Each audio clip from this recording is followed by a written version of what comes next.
welcome back to another art journal video.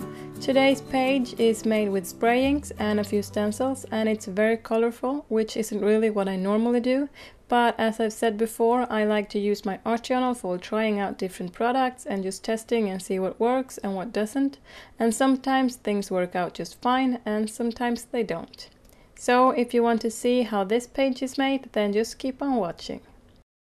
And since I'm only working on one side of the spread today, I want to cover up the page on the other side so that I don't get any spray inks all over it. And I'm just using some regular printer paper to do this. And I'm also using 2 sheets of paper behind the page I'm working on to protect the pages underneath.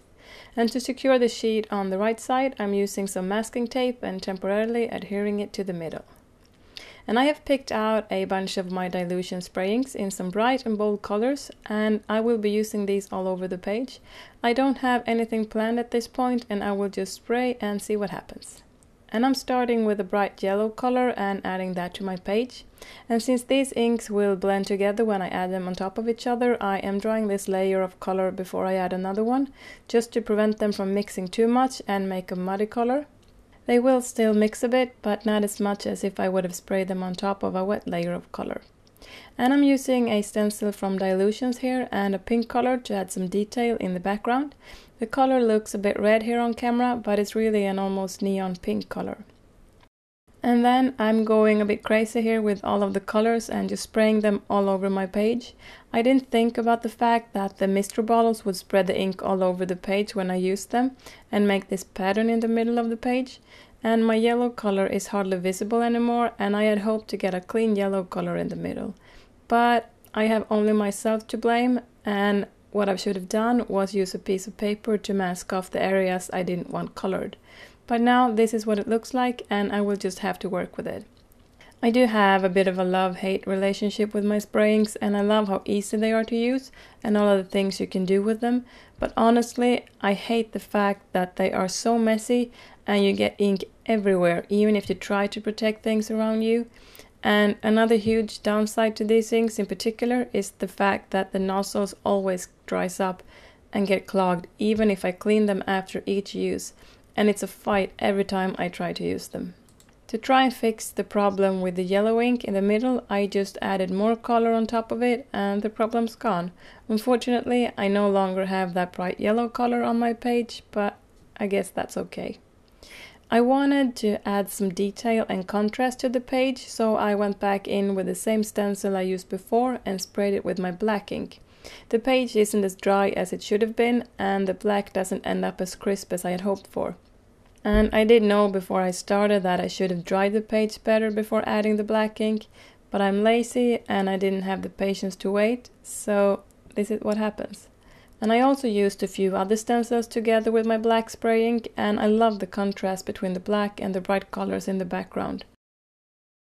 Then I dried my page a bit and decided to add some rub-ons from Tim Holtz.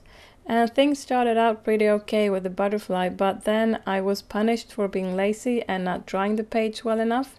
And all I can say is that it all ended up being a complete mess, and not only did half of my rub-ons get stuck on the packaging, but the ones I tried to apply to my page didn't stick to it.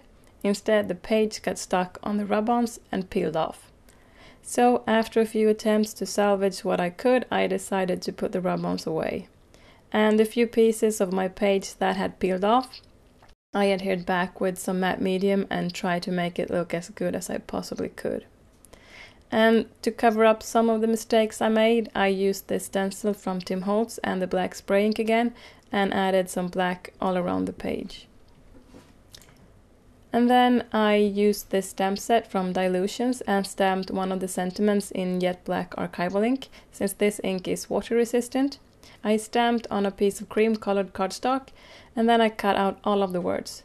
And to add some color to them, I used my walnut stained distress ink pad on the edges, and then I decided to spray some ink on the pieces as well. I just wanted a very thin coat of color, so I sprayed from pretty far away, and with the pink color I managed to get it the way I wanted, but when I added the blue ink I got way too much color on the pieces and it was hard to see the words. But since these inks are reactive with water, I sprayed a lot of water on them and then picked up the ink with a paper towel. This way I lightened the color and I could see the stamped words again. I should probably have sprayed this water somewhere else than on my protective piece of paper, because with all that water I managed to press the pink ink through the paper and onto the page underneath, which isn't really what I want. But that page isn't finished, and I guess it's not really a big deal, but it still annoys me a bit, especially when I went through all that trouble trying to protect it. And after I had adhered all of the words with my matte medium, I dried the page with my heat gun. And this time I didn't want to make any chances on messing everything up again, so I made sure that the page was completely dry before I continued. And when I was sure that it was in fact all dry, I used my black Tombow marker and went around the words to make them blend in more with the rest of the page. Before this, it kind of looked like they were just floating on top of the page. And I also used my white Tombow marker and drew lines around the words and around a few of the other black details on the page. And I also decided to draw some lines around the black border on the left. It wasn't very visible and I wanted it to stand out a bit more. And by adding the white around it, it really popped off the page. And then, as a final touch, I used my broad tip pilot marker in black and went around the edges of the page, making a bit of a messy frame. I think this really finishes a page and I like how easy it is to make. I don't have to worry about drawing straight lines or being precise. I can just draw quickly and not think too much about it. And that was my page for today. Perhaps not my best one, but it's still there. And if you like it, please give it a thumbs up. And don't forget to check back later this week for a new Technique Thursday video. And thank you so much for watching, and I will see you again next time.